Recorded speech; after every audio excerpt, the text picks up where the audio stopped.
भाई यहाँ पे एक बस का एक्सीडेंट हो गया है रास्ते में। नीचे देख रहे हो कि नदी बह रही है और ऊपर बड़ी बड़ी पहाड़ियाँ हैं, इसलिए यहाँ पे जाम लगा हुआ है क्योंकि यहाँ पे बस का एक्सीडेंट हो गया। देखो कितनी गहरी नदी है और बहुत तेज़ फ्लो है और इस पे ये बस गिरी है। मतलब कितनी बुरी हालत हुई होगी, कितना बुरा ही एक्सीडेंट हुआ होगा, सोचने लायक है। देख रहे हो, बाप रे। कहाँ को गाड़ी हो यो?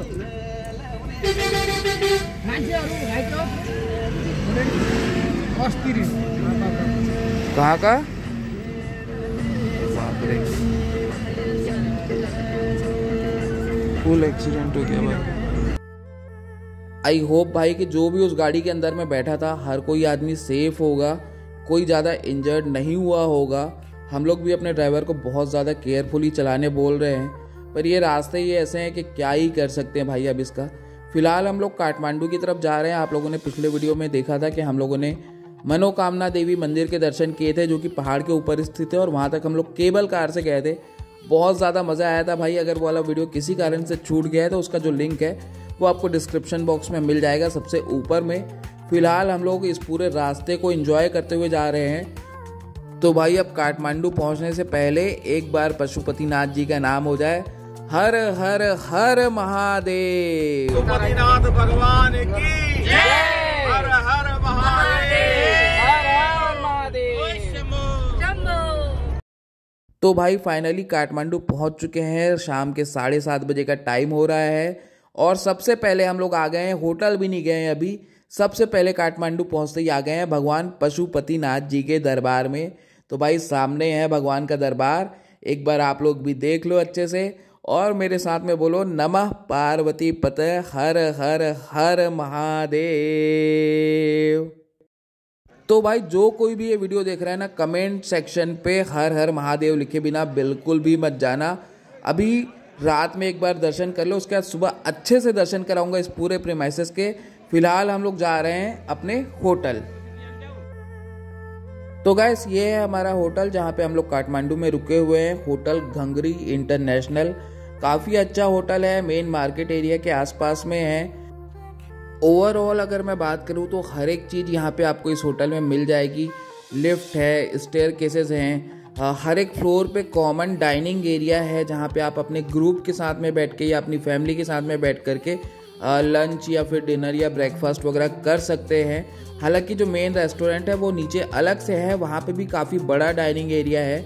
इसके अलावा हर एक फ्लोर पे जैसे आपको चाय कॉफ़ी वगैरह पीना है या सनसेट या सनराइज़ का मज़ा लेना है बाहर का व्यू देखते हुए, तो इस तरह का अरेंजमेंट है।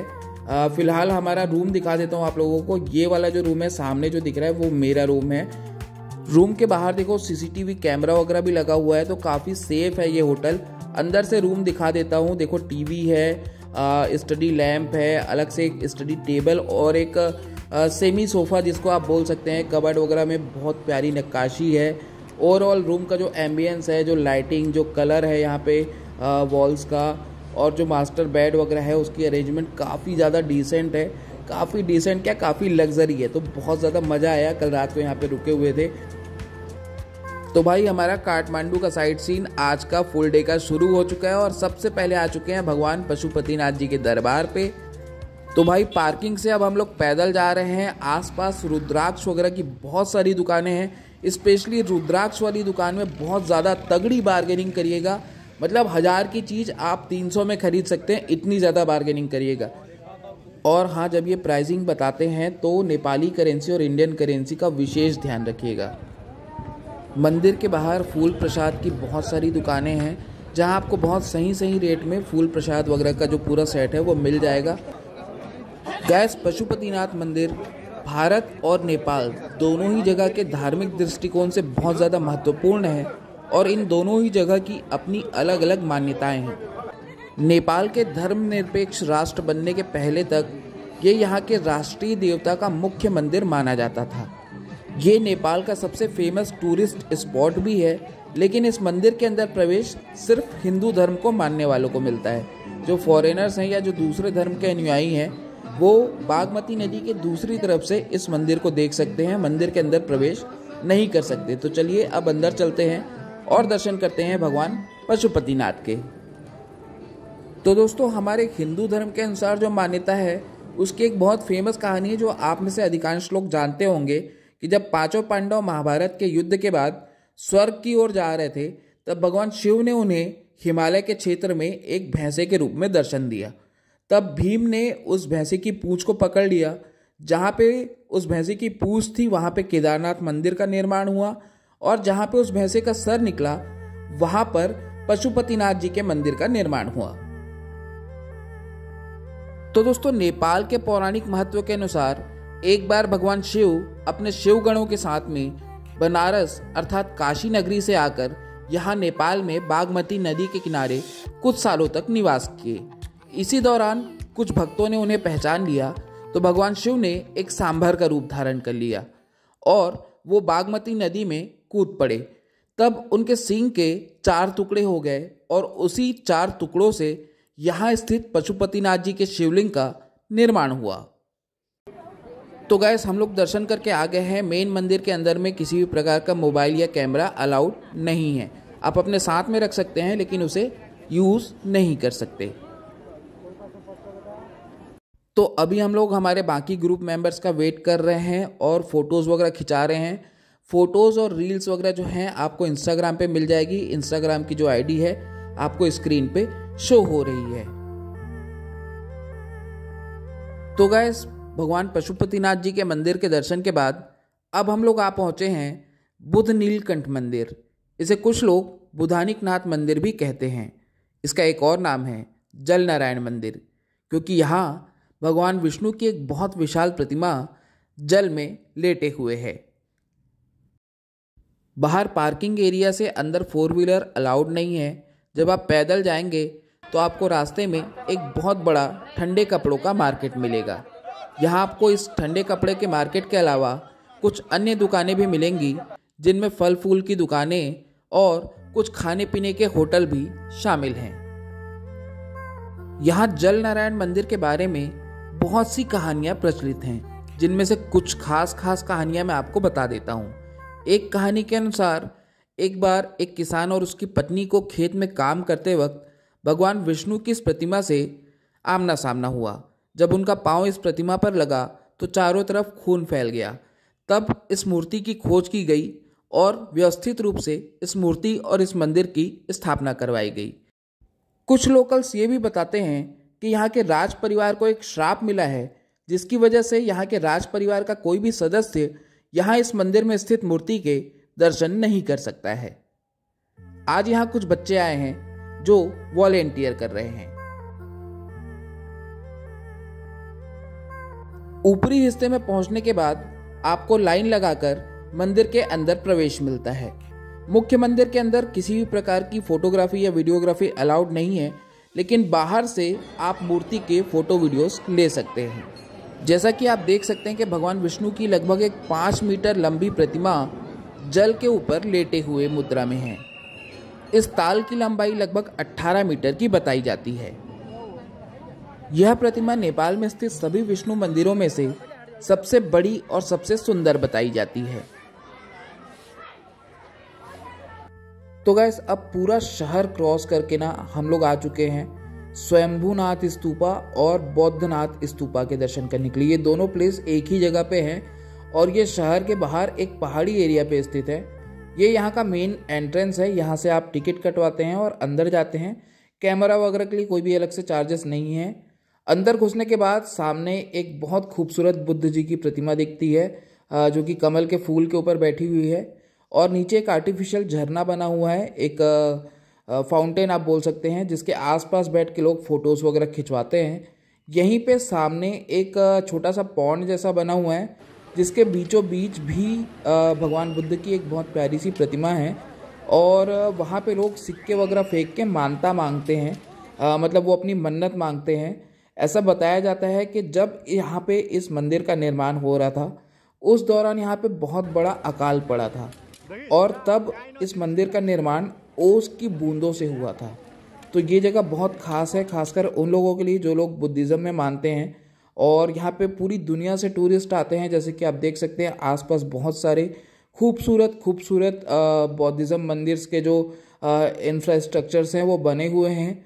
एक रास्ता स्वयंभूनाथ मंदिर की ओर जाता है जिसे मंकी पॉइंट भी कहा जाता है, और एक जो रास्ता है वो बौद्धनाथ स्तूपा की तरफ जाता है। तो हम लोग फिलहाल जाने वाले हैं बौद्धनाथ स्तूपा की तरफ। तो ये जो सामने आप सीढ़ियाँ देख रहे हैं, यही सीढ़ियाँ ऊपर बौद्धनाथ स्तूपा की तरफ जाती है। तो आइए ऊपर चलते हैं। आपको एक और बात बताते चलता हूँ इस मंदिर के इतिहास के बारे में। इस मंदिर के निर्माण को लेकर के थोड़ा सा मतभेद है। कुछ लोगों का मानना है कि हिंदू राजाओं के द्वारा इसे 3री शताब्दी में बनवाया गया था। वहीं कुछ लोगों का मानना है कि इस मंदिर का निर्माण 16वीं या 17वीं शताब्दी में करवाया गया था। अभी हम लोग पूरे टॉप पे नहीं पहुंचे हैं, अभी हम लोग बीच का एक पैच है वहाँ पे आए हैं। यहाँ पे बहुत सारे छोटे छोटे स्तूपा बने हुए हैं जैसे कि आप देख सकते हैं, और ऊपर पूरा तिब्बती पैटर्न में फ्लैग्स वगैरह लगे हुए हैं। बहुत ही ज़्यादा खूबसूरत ये पूरा एरिया नज़र आ रहा है। एक और ख़ास बात बताता हूँ कि 2015 में जब यहाँ पे भूकंप आया था नेपाल में, तो ये जो एरिया है बौद्धनाथ स्तूपा वाला, ये भी काफ़ी ज़्यादा क्षतिग्रस्त हो गया था। तो इस मंदिर के भी काफ़ी हिस्सों का पुनर्निर्माण करवाया गया था। अभी हम लोग और ऊपर आ गए हैं। यहाँ पे जगह जगह चाय वाय वाले घूमते रहते हैं, अंकल लोग बैठ के चाय का मज़ा ले रहे हैं, और मैं कर रहा हूँ वीडियोग्राफी और फोटोग्राफी। ये जो सामने आप देख रहे हैं ये मेन मंदिर है बौद्धनाथ स्तूपा का। फिलहाल ये मंदिर अंदर से बंद है, बाहर से चैनल गेट खुला हुआ है। अंदर जाते हैं, दर्शन करते हैं और फिर थोड़ा सा आसपास घूमते हैं।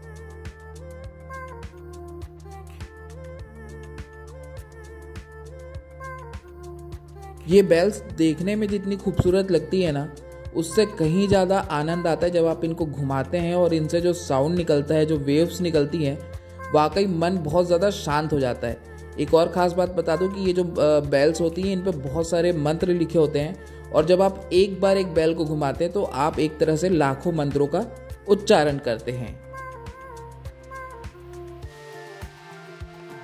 ये सामने हमें यहाँ के पुराने राजा का किला नज़र आ रहा है, और यहाँ से ही हमें पूरी काठमांडू वैली नज़र आती है।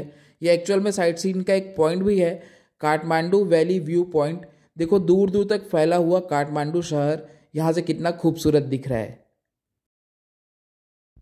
तो मंदिरों के दर्शन कर लिए, पहाड़ों में घूम लिया, बौद्ध स्तूपास देख लिए। अब बारी है पुराना और ओरिजिनल नेपाल देखने की। जी हाँ दोस्तों, हम लोग आ चुके हैं दरबार स्क्वायर। इस जगह का नाम दरबार स्क्वायर है। इसे लिविंग गॉड भी कहा जाता है। यहाँ पे बहुत सारे पुराने नेपाली इंफ्रास्ट्रक्चर्स आप देख सकते हैं। ये सभी पुराने एक्चुअल में नेपाल में जैसे घर हुआ करते थे वैसे ही पैटर्न में बने हुए हैं और काफ़ी पुराने ज़माने के हैं। यही पास में एक मार्केट भी लगता है, तो लेडीज़ लोग को भेज देते हैं हम लोग शॉपिंग के लिए, और आप और मैं घूमते हैं पुराना नेपाल।